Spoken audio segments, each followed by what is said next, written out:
warahmatullahi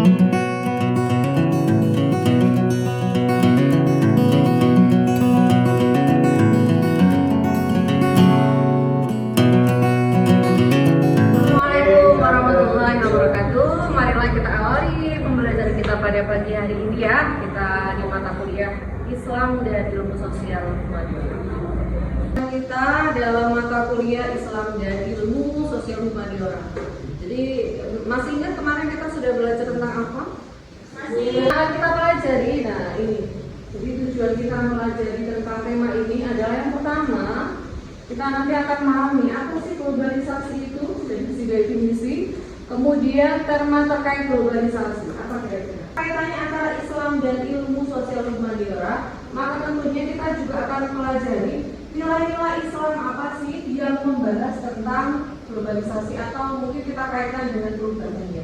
Kalau melihat dari gambar ini apa yang kalian pikirkan?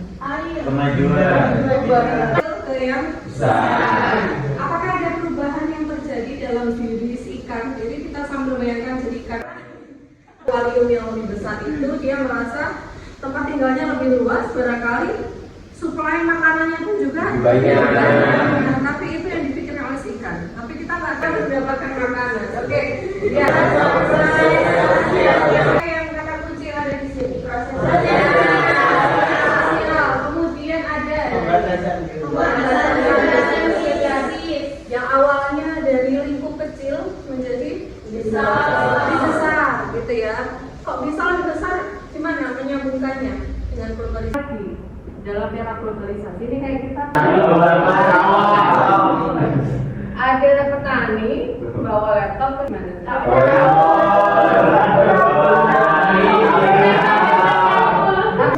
Aku mungkin punya laptop ya, aku siapin orang ya. Sekarang ternyata sudah banyak. Buat apa sih mereka? Melihat pergerakan pasar. Apa bisa juga kalau sekarang buat sambil nonton ya? Kirim surat itu Kemana? ke majalah buku. Oh, aplikasi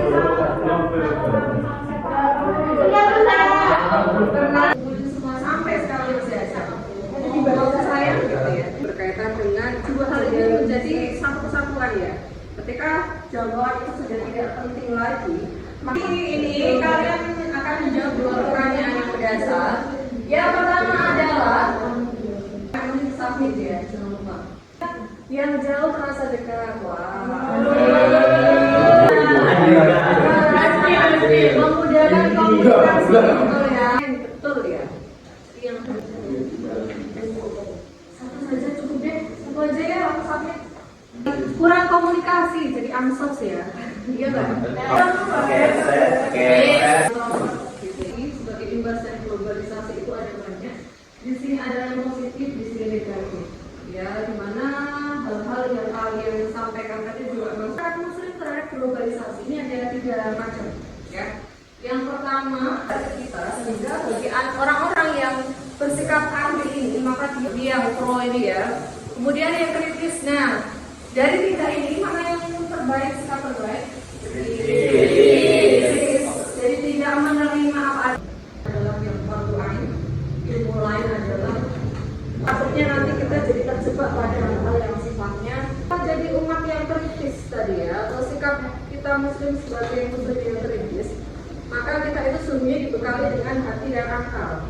Dimana setiap umat itu ada waktunya. ada aja. Kalau kita manai secara literal, maka ayat ini memberikan kita gambaran bagaimana manusia itu hidup itu punya siklusasi.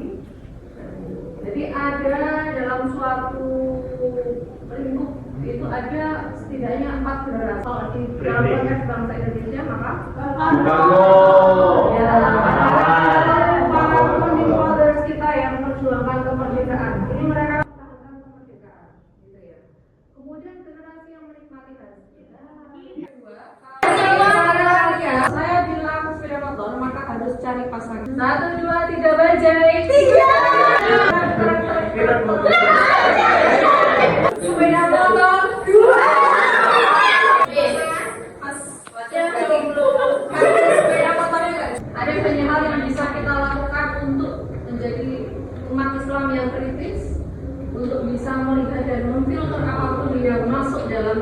kita dan sekeliling kita, kemudian bagaimana sikap muslim itu sendiri, dan apa yang bisa kita lakukan. Satu pernyataan saja bisa. Silahkan didiskusikan, dua orang tadi hasilnya sama. Apa yang dilakukan gitu ya, apa yang disampaikan.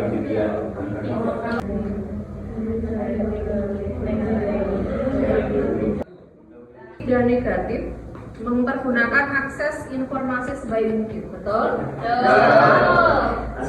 Orang berdiri sendiri, karena segala sesuatu kan itu harus kita mulai dari diri sendiri. Lalu jangan berhenti di situ, kalian harus jadi orang yang berperannya. Kenapa? Kita harus mencoba, maka kemukakan dalam tulisan kamu. Ya, kalian suka hanya satu suku saja, tapi semuanya. Maka kalau kita tidak jaga kerukunan, maka ini akan mudah menimbulkan apa? Sampai kalian bagian dari itu sebenarnya angka korupsi. Itulah. Boleh kalian menyampaikan pendapat kalian, tapi sebatas memberikan informasi. Kalau saya itu begini ya menurut saya, gitu ya. Bukan ideologi begini dia, itu menurut Anda.